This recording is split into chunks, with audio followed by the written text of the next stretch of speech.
Na Zoom Congo Plus, zoomelage toujours. De PES, Oibi et Anna Makele le Lobama n'est passé. Félix Abima 3e.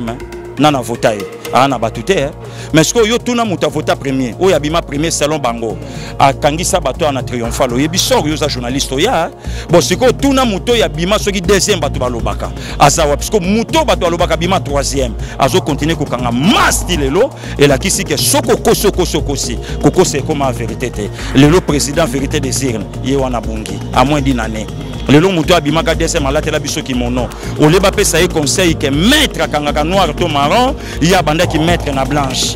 Donc il faut l'accepter de l'autre côté. Oso comprendre. Donc le lot oso comprendre que Félix Alexis peuple congolais peut Alexis que to vota kayo. Papa a mis le présenté yo sa journaliste. Groupe moko te ya batuero et boba banda ko luka vie moko boye ya di quartier pour ba peki la repana et ça c'est le peuple. Oso mona dof so que za na province au papa et bimisa ba grand leader na mboko batabandu. Chilelo directeur général et office de route Mutabando. La Muta Uchikolonga premier ministre Taita Moulaï Mutabando. Adolphe Muzito. Ozolanda papa mekene na bando balaba les ate. Adolphe Muzito ayibi mbongo. Oyebi na classification ya ba ville. Ndenga baloba Kinshasa après Kinshasa Lubumbashi Kisangani. Man Kindu ezala kati ya province ya Maniema. Ezala ki ville ya Suka na kati ya province ya Maniema. Mais à cause de la balkanisation oba matata pono bayaki nango. Peut-être ba bongisa Maniema peut-être comme République du Volcan. Mais la manière mandenge komi. Donc bon ayo marche est normal depuis. Donc mouton ko boya Félix Tshisekedi néanmoins za la maudit. Ndeko naza serviteur de Dieu. Yo kondi ma Yesu na bomoto nzambe.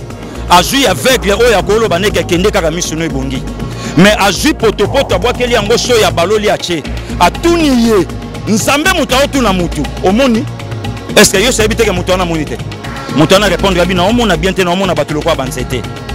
Abandeli lisusu abongisi miso abikende sokola miso. Pourquoi pas le bane kende miso bongi? Vous pensez que Fatia ko diriger mboko yo na bateau magique? Mboko esala ki envoûté? Papa ngana oye biso le muta de Gérard Abeninga. Est-ce que peuple congolais ba yebi que timbre il y a de Gérard de Skambongo bimaka et ça guidé na Rwanda na maboko na ye. Donc mbongo nyoso bimaka na de Gérard. Et ça le ko sokota na l'état soka lukuta na poche moto na compte moto. Parce que yebisanga ba piège ndenge wana. Ce qui Félix a koka quitté na IDPS ko diriger Congo ndé avec gratuité. Ko simbate yoko yi kondima mutasali gratuité pe bato yo ba na kata mboko pe bando combattre ngo. Yoko yi kondima mutasali 18 ans. Atikali ko créer ata entreprise publique mo hôtel ki nanga lobi nanga na motoka. Tangela entreprise publique oyo et Joseph Kabila Paris Foot. Romona Bagayar Barça Bomi na beta qui 23. Donc Moussala tikeli biso ba jeune congolais yango. Donc okuta ba tebele na heureusement. Okuta ba jeune belé na beta qui 23 Barça Bomi. Yami balé machette.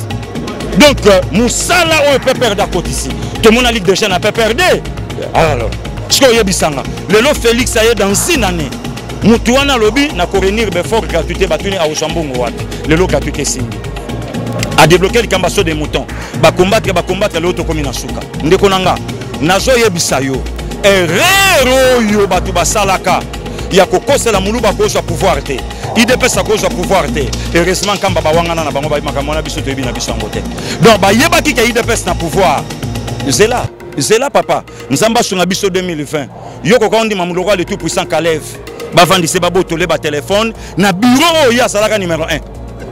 Yo kondi ma vie lokwa Bruno Chibala alinga benda na Sefa babioke to sala yo kondi ma muloko la leviengo ikasa jazwa diama bato pi père wana kufa alinga bima se makiala ti babora babito vanda Roger Lumbala lobai na bango ngana zui chance ya kobima bino tu botikali na mboka boza ya kokangama siko Kabila kende na yo Kalemi kende na yo Tanganyika mais Congo okobima yango te bakor na bato nyonso bako kosela biso to kenda bakor ya Genève. Et petit ça qui Martin Fayoulou a la candidat à l'élection. Parce que Martin Fayoulou a mis candidat comme opposition à l'objet. Avec la machine à voter, je ne peux pas participer aux élections. Mais bien pour l'intérêt du peuple congolais, que avec la machine, ou ça la machine aller aux élections. D'autant que c'est la montée dès le début. Accord na FCC zati. Mais accord na FCC est l'un des principes fondamentaux de la Constitution. L'article 78. Le président nomme le premier ministre ainsi que les membres du gouvernement au sein de la majorité parlementaire. Il y a un pour ça qui biso. Biso na VK.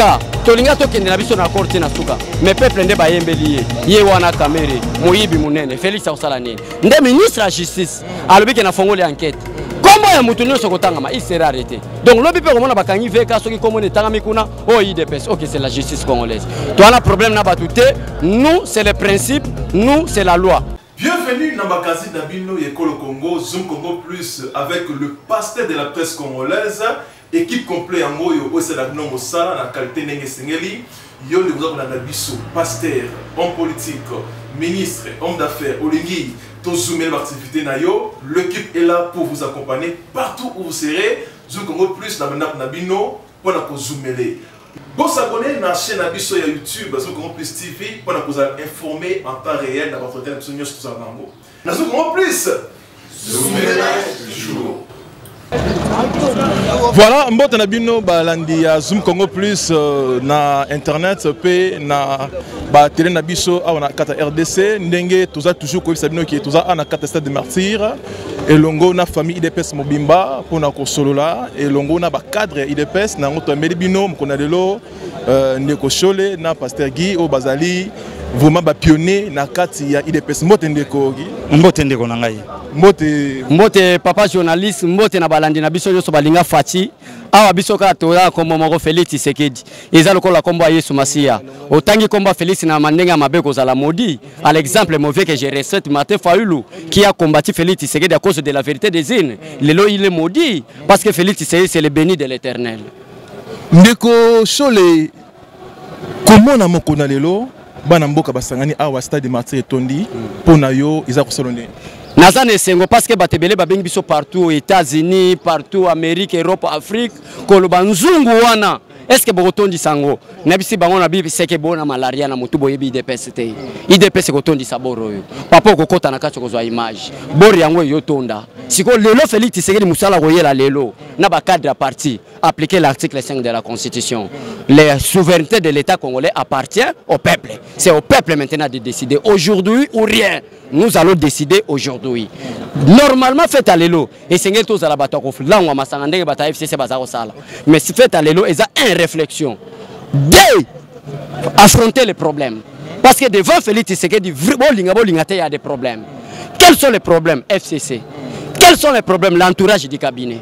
Pour ça, on a dit que nous parti politique contre les cabinets. Et quand je parle du cabinet, peuple ayebi awolola kinani azalaki ko yibambongo nde yango lelo tobito affronter yango ensemble avec le peuple congolais pour te Félix Tshisekedi ayeba quel est le problème où ils ont dérangé le peuple congolais.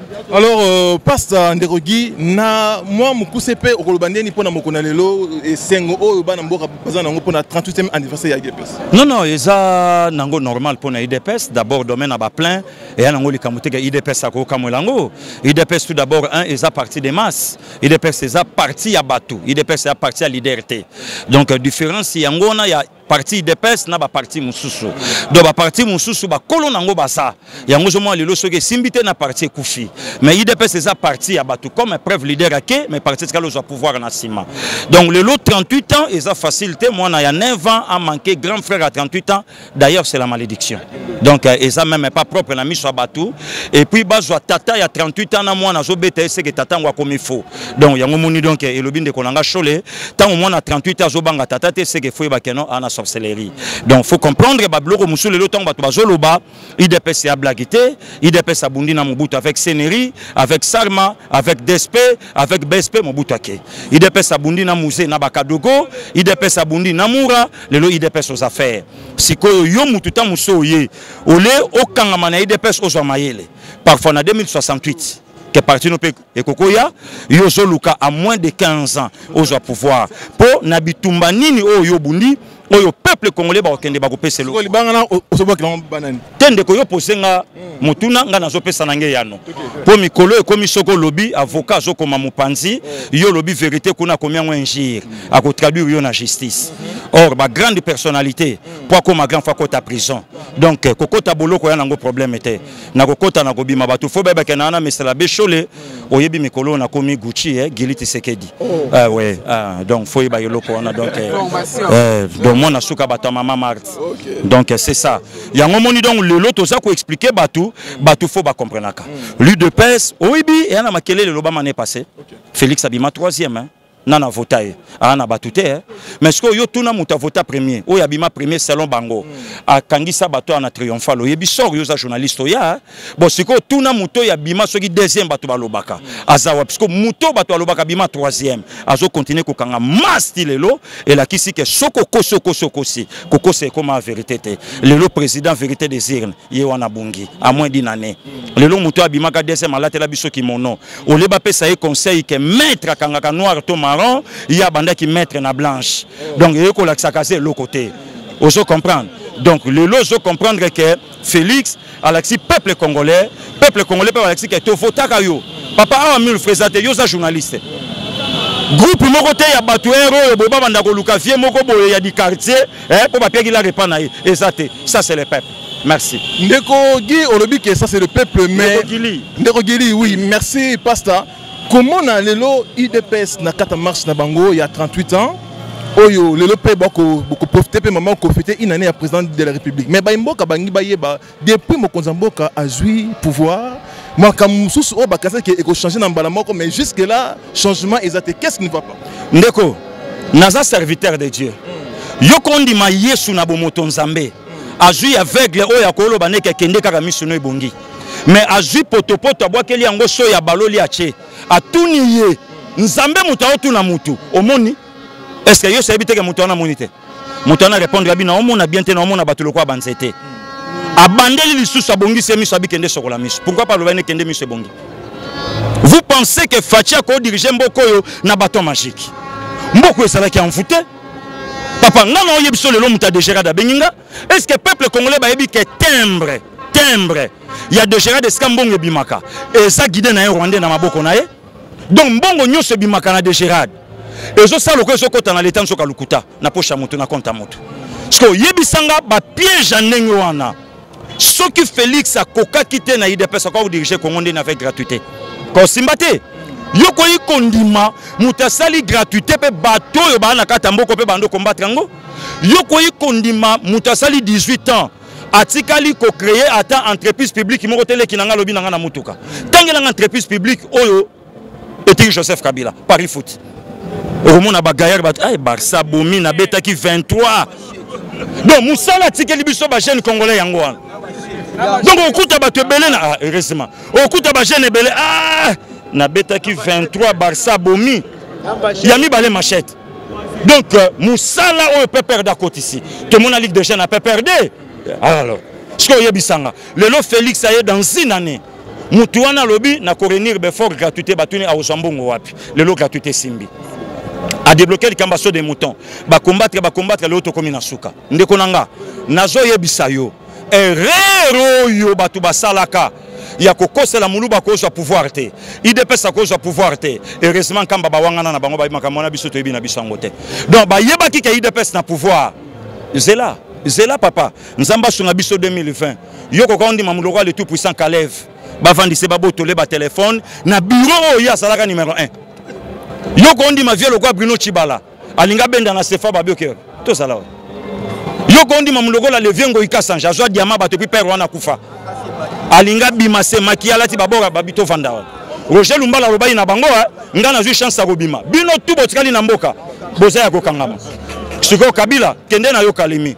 Kende na yo Tanganyika mais Congo okobima yango te.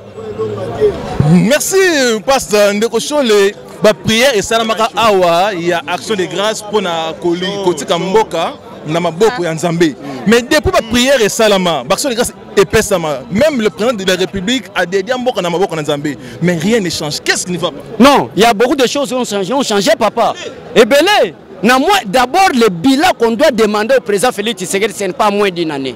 C'est après 5 ans. Parce que le mandat que le peuple a confié à notre président, c'est pour 5 ans. Si vous avez besoin d'un bilan, il faut patienter après 5 ans.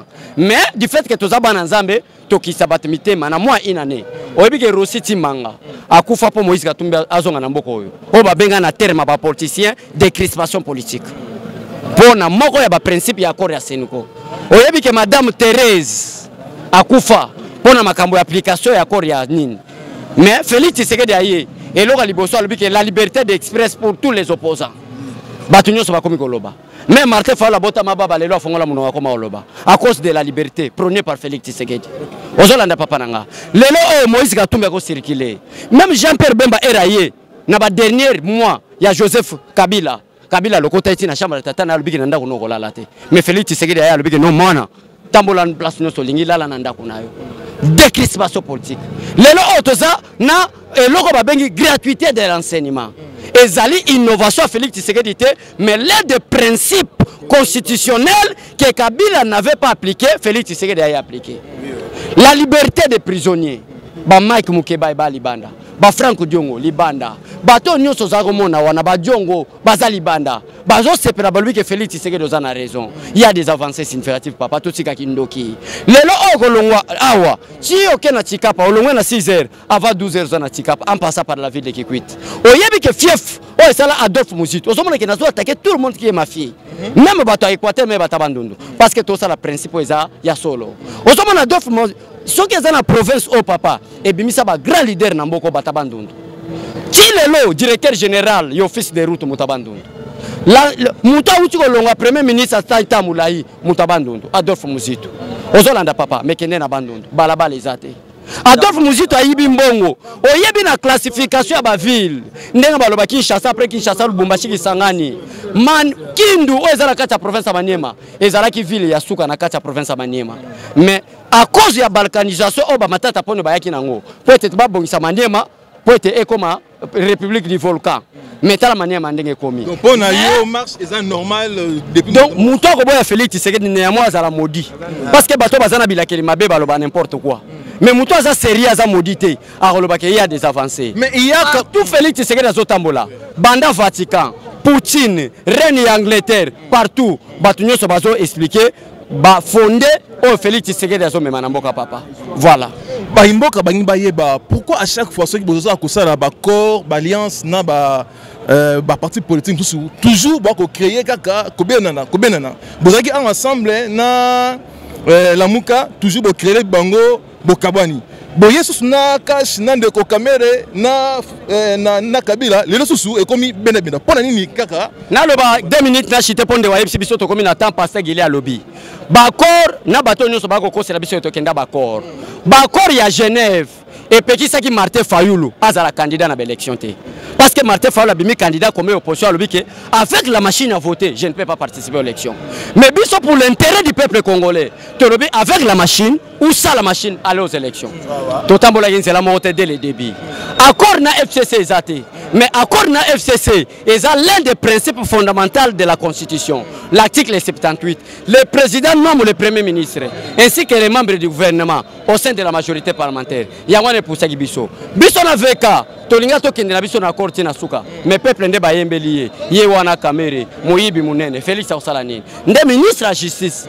alobiki na fongoli enquête comment ya mutu nyonso kotangama il sera arrêté donc lobi pe komona bakangi veka soki komona etangami kuna o IDPS OK c'est la justice congolaise to ana problème na batute nous c'est le principe nous c'est la loi babengi biso likolo vraiment merci nzamba pambola pasteur Lilo Basuka vraiment par rapport ya mutu na ona tuni ndeko abe lelo tomoni ba alliance nyonso bako sala toujours ezali ko kufa ezali ko kosuka mabe est-ce que ezali vraiment comportement ya malam non vision mon côté l'UDPS c'est le peuple l'UDPS c'est la nation bato nyonso baye na politique mbongo na ba famille na baona ba poche na baona IDPS simbate yango zomona FCC na IDPS zo simbate yango zomona cash moko na kati INC na IDPS eko simbate puisque na kati IDPS ba mafie bazate na kati IDPS ba corrupteur bato yo tamu susu keno petana chole aolo bakaka pona na simi mbongo te yaka na mbongo na yo chola ko zango te donc on se sentit que idéologie politique ce que zo simbate et ça idéologie le peuple d'abord ce que le peuple d'abord to marcher sur le peuple te yo luka makamuna yo mususu merci beaucoup. Oui, wana zalaki bandeko.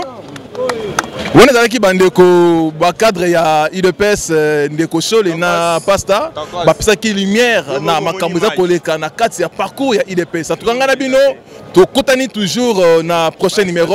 Abonnez-vous hein na Zoom Congo Plus TV chaîne na bino pour découvrir makambo bien pour na bino na mbola o 2020. À la prochaine. Mobile. Bienvenue dans Bakazi Nabino et Kolo Congo, Zoom Congo Plus avec le pasteur de la presse congolaise, équipe complète en Moyo, Osedagnon Mosala, la qualité Nenge Sengeli, Yo le vous avez biso, pasteur, homme politique, ministre, homme d'affaires, Olingi, Tozoumel l'activité Nayo, l'équipe est là pour vous accompagner partout où vous serez, Zoom Congo Plus, Nabino, pour la zoomer. Vous s'abonnez à la chaîne Abisso et YouTube, Zoom Congo Plus TV, pour vous informer en temps réel dans votre télévision. Zoom Congo Plus, zoomer toujours.